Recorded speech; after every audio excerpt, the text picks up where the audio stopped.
Hey again, welcome back to Daily Dose of Anime Recaps. In this video, we'll be covering episodes 1 and 2 of the series, The Testament of Sister New Devil Burst. The epic clash between Demon Lord Leohard and Basara's father Jin Tojo is still ongoing. After only a couple of exchanges, even Leohard has to admit that Jin's God of War title isn't for show. Hence, Leohard finally starts taking the enemy seriously and even pulls out his divine sword named Loki to launch a mighty attack against Jin. This results in one of the nearby towers being toppled over. What's unexpected is how Jin chooses to save some random demon who's about to fall to his death along with the tower's rubble. Later on, Jin slips away while the area is still covered in smoke. Back in school, Basara spaces out as usual and even starts to blush once Chisato comes a tad bit too close. He's just about to teach a couple of delinquent seniors what it means to behave when Chisato intervenes.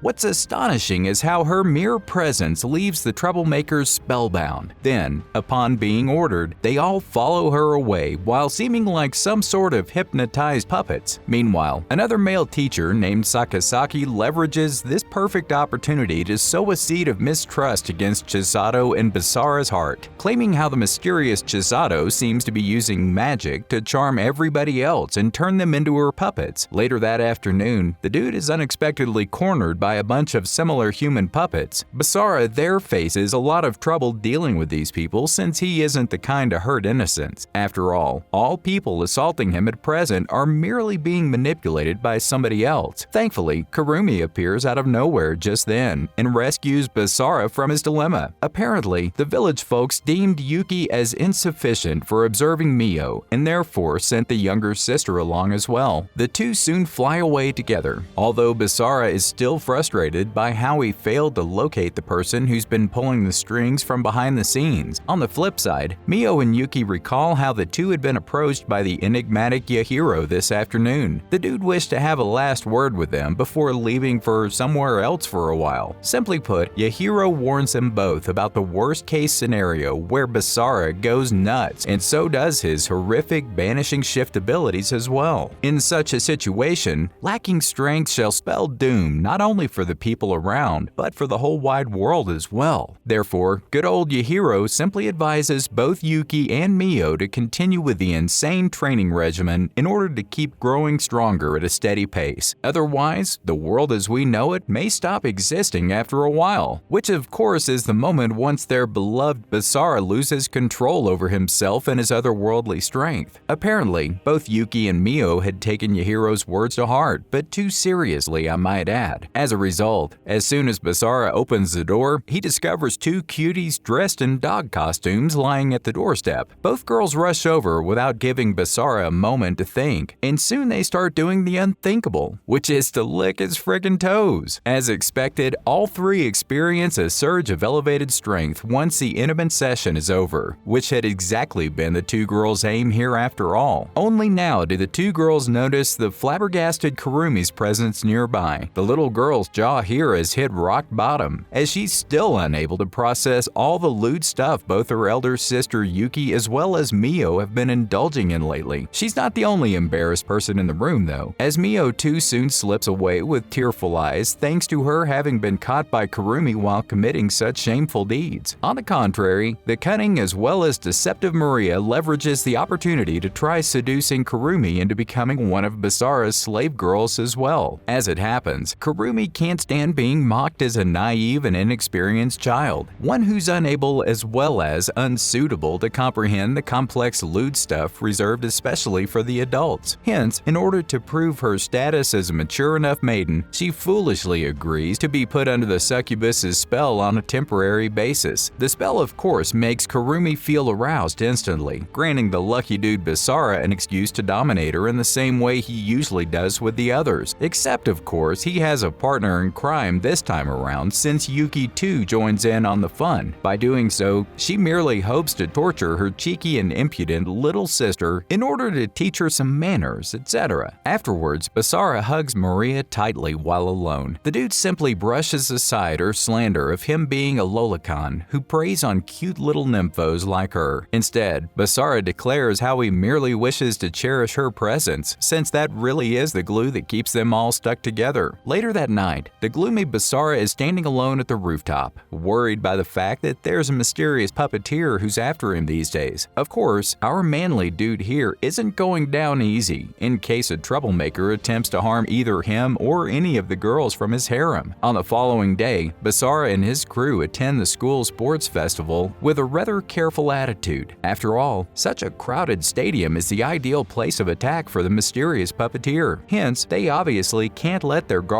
down and have to come up with various measures to detect the enemy beforehand. Kurumi, for instance, summons air spirits invisible to the naked eye to help her highlight any suspicious activity or person in the vicinity. Interestingly, her air spirits are instantly discovered by another male student with Tachibana's glowing red eyes. Though, for some reason, Tachibana merely chooses to observe at this point and doesn't make any impulsive moves whatsoever. On the flip side, Basara partakes in many sports activities such as the mixed-gender obstacle course and even comes out victorious in all those competitions. That's to be expected, of course. I mean, who among the common citizens is capable of being hero clan prodigies such as Yuki and Basara, or even Mio, who's the heir to the former demon lord Wilbert? What's funny is how Basara keeps being cursed by his male peers for having monopolized two of the school's foremost beauties right from under their noses. Later on, Basara gives a rather dry response to Chisato when she walks over to congratulate him. Apparently, he's started regarding her as the mysterious enemy who's been after him lately. Anyways, one of the seniors becomes hypnotized in the midst of the sports gala soon afterwards. Said guy soon starts rampaging across the stadium by summoning insane hurricanes to devastate the area. Both Basara and Kurumi team up together to cope with the sudden attack. Basara himself utilizes his banishing shift to annihilate all those tornadoes. Meanwhile, Kurumi herself goes straight for the source of all those attacks. Simply put, she attacks and soon takes down the senior who's being mind-controlled into summoning all those hurricanes. Meanwhile, poor Basara isn't even granted any breathing room before Tachibana starts assaulting him hysterically all of a sudden, and without any prior word. Very soon though, Basara deduces Tachibana's true identity as a vampire after taking into account his super long and pointy nails, etc. At first, Basara assumes how the insanely quick and lethal Tachibana is indeed the mastermind behind the current chaos here at the stadium. Soon he starts to second-guess his opinion though, since his opponent continues to complain about how wretched hero folk won't let him live in peace for long no matter where he runs off to. Surely the teary-eyed kid in front of him can't be the one who orchestrated this vicious attack, could he? The realization makes Basara worried about how Tachibana is meant to be a mere distraction, nothing more than that. That said, Basara smothers the vampire dude into unconsciousness soon after, and later quickens his pace in order to locate Mio. Eventually, he comes face to face with Chisato, who refuses to give way and let Basara continue his research for his beloved stepsister. As a result, the infuriated dude launches a deadly attack against the mysterious school nurse. What astonishes both Basara as well as the audience is how Chisato is able to intercept his powerful attack with bare hands. This obviously puts a crack on Basara's self-esteem, making him wonder whether he has what it takes to overpower such an invincible foe. The other teacher named Sakasaki comes to the rescue just then and instantly places a barrier around Chisato to halt her progress. Basara avails the opportunity to slip away along with Sakasaki, since he clearly knows how a mere barrier spell won't keep the deadly school nurse contained for long. After putting some distance between them and Chisato, Sakasaki halts his footsteps and instead starts to backbite on the school nurse, claiming how she's been trying to steal control of the academy from behind the scenes. Furthermore,